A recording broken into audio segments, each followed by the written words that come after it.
Bonjour tout le monde. Let's take a look at some important do's and don'ts for the cultural comparison on the AP test. Alors, un petit rappel à la tâche. À la comparaison culturelle, vous aurez 4 minutes pour préparer un exposé et 2 minutes pour le présenter à l'oral. Vous devrez comparer votre communauté à une communauté dans le monde francophone.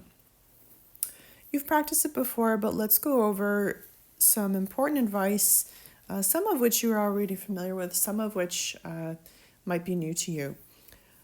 Alors, pour le sujet, do take the time to read and understand the topic. There may be some words in there that are unfamiliar with you, but look at the context of those words and take your best educated guess. And if there are any words that are essential, underline them. Make sure you focus on those things in your presentation. Do not repeat any language from the prompt. Make sure you use your own words. Repeating language from the prompt doesn't really show any originality on your part, and it just takes up time that you could be filling with original language. L'organisation. Do take the time to prepare an outline. A very simple outline is perfectly sufficient. Start with an introductory statement. We'll take a look at that in more detail below, but do write it out. Don't spend too much time on this since you only have 4 minutes, and it can be simple, but at the beginning you should announce what you are going to discuss in your presentation. Spend part of your time on the first culture, part on the second, maybe around the 1 minute mark. Switch over to culture 2 so that you make sure to devote time to each. And then a brief conclusion, just a sentence or two is fine. Prepare some transition words. Memorize a few in advance that you may likely use in your presentation. It's a good idea to write a few off to the side of your notes so that you have them at the ready while you're speaking. We'll look at a few good examples below. But do not improvise your speech without some good preparation. Do make an outline. And on the other hand, don't try and write out your whole speech.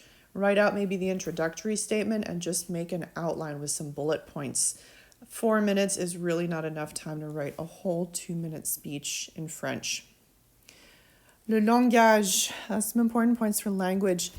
This should be a formal presentation, so use on. On is your best friend here because on means one in the sense of a person in general. So, for example, if you're saying in France, people value the freedom of religion, you can say en France, on donne beaucoup d'importance à la laïcité. Or you could use vous if necessary, but really on is a better option here. By contrast, over here, do not use tu, ton, ta, te, anything related to tu or any other informal language. Careful of this word right here. I hear this mispronounced all the time. Répétez. Communauté. Communauté. Not communauté. Not communité, but communauté. Say it 5 times. Communauté, communauté, communauté, etc. If you like, you can go to this website, Forvo, search for communauté, and you'll hear native speakers pronounce it. With geography and prepositions, remember, en France. Again, say that a million times beforehand. En France, en France, en France. And in the United States, aux États-Unis, aux États-Unis, aux États-Unis. We'll take a look at geography and prepositions a little more below, but do not use dans before the name of the country. I don't want to hear dans France or dans les États-Unis. And just another good tip here, avoid using the word chose. This goes for all the free response on the AP. It's just too generic and doesn't show a lot of originality. You could use a word like aspect, silent C, silent T, right? Aspect, or élément, or perhaps facteur, or any number of other things. just depending on the context. But you can use chose, but I would discourage using it in excess. For the presentation itself, remember that you're comparing your home culture with a French-speaking culture, a Francophone culture. So it's imperative that you identify the cultures that you are comparing. Don't simply say chez moi, because your listener doesn't know what that's referring to. Specify, sorry about the typo here, specify where that is. À Saint-Louis, aux États-Unis, dans le Missouri, à mon lycée, whatever it may be, dans mon quartier, but do specify. And when you're talking about the Francophone culture, just pick one. Don't speak for all French-speaking cultures. There's no way you could do that. So narrow your focus here to a culture that you know well. Keep an eye on the clock. Make sure that you devote approximately equal time to your home culture and to the French-speaking culture.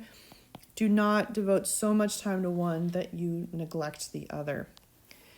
Speak loudly and clearly into the mic. Even if you're naturally soft-spoken, make an effort to speak loudly here. Give the graders some help by enunciating clearly. If you make a mistake, that's fine. Just correct yourself if you know how. They will listen for that and take note of it positively. Make sure, just like you would do in an essay, if you make a claim, you need to support your claim with evidence. Don't just say, for example, les Américains aiment la liberté. Give proof, give concrete examples that could come from your personal experience. That's totally fine, or it could come from other things that you know based on articles you've read, things you've learned in class, movies you've seen, any other knowledge that you have that comes from school or popular culture or personal experience. But do support your claims with evidence. On the other hand, don't speak in generalizations. It's tricky when you're talking about a culture because it's very easy to say, Americans are all like this, or French people are all like this, or Swiss people, or Canadians, or whatever. But we really don't have the knowledge to make those kinds of claims. We'll take a look below at how to avoid speaking in generalizations. Similarly, don't say anything about a culture unless you know it to be true. You may be given a topic that you don't know much about, but try and pull from the cultural knowledge you do have to make it work. Don't just guess. That will normally lead you astray. And don't, again, make statements without any evidence or examples. Okay, quelques astuces, a few hints. For your introductory statement, like I said above, you want to make an outline. And when you do so, I would recommend that you write out a sentence or two for your introduction so that your listener knows what you will be speaking about. So begin your presentation by stating clearly what you are going to discuss. Write your statement down at the top of the outline while you prepare. Here are just a few samples. Again, just examples to show you how you may structure your introductory statement. They don't have to look exactly like this. Aujourd'hui, je voudrais parler des manifestations patriotiques et de leur importance aux États-Unis et en France. It announces the topic. It announces the two cultures that you'll be comparing. Another example, je voudrais comparer les attitudes des gens de ma ville et des Parisiens envers whatever. So compare the attitudes of people in my town and Parisians towards whatever the topic may be. So again, you're announcing the cultures. Aujourd'hui, je vais discuter l'importance des études supérieures pour les Américains et pour les Québécois. Les perspectives des Américains et des Français à propos du mariage sont similaires, malgré quelques différences importantes. So, state your topic and state the two cultures that you will be comparing.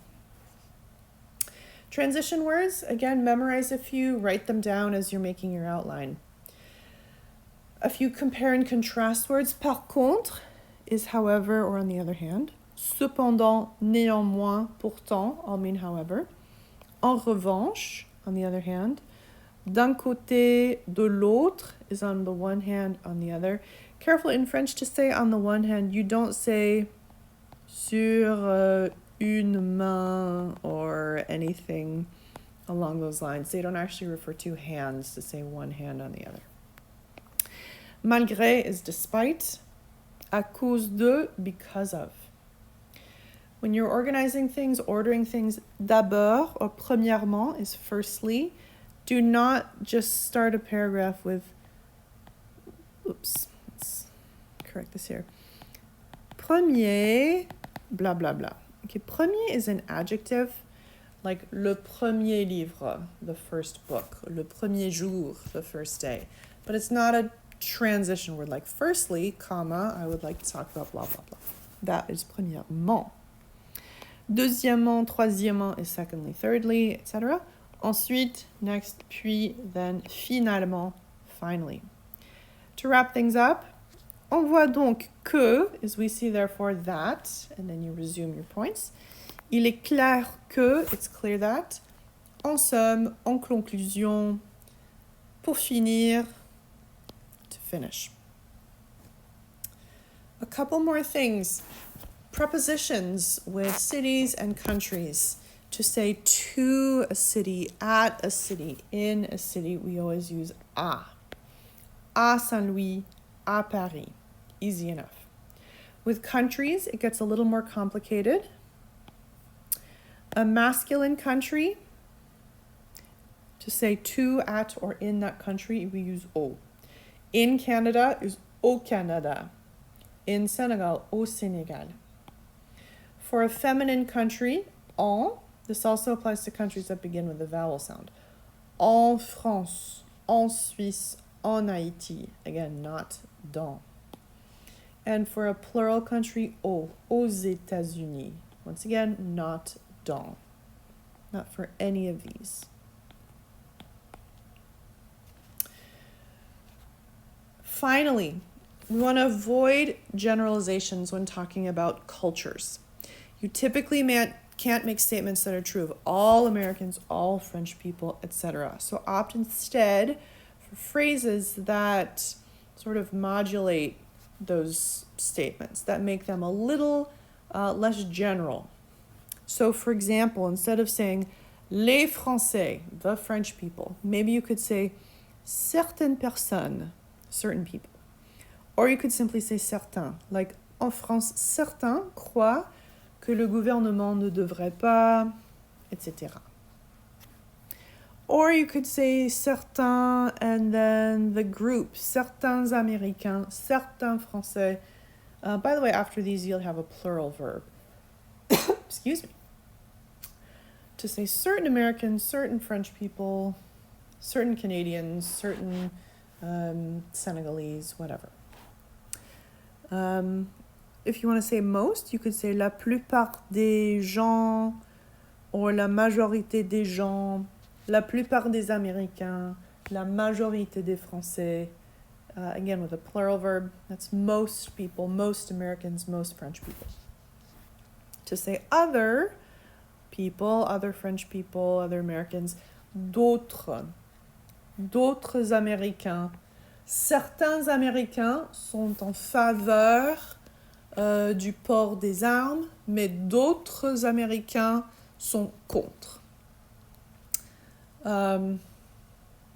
So, memorize these words, certains and d'autres. So those are a few tips for the cultural comparison. Again, remember that you are comparing. You're not just listing facts. So spend some time also reviewing structures like how to compare things. Plus, moins, aussi, autant, etc. And you should be good to go.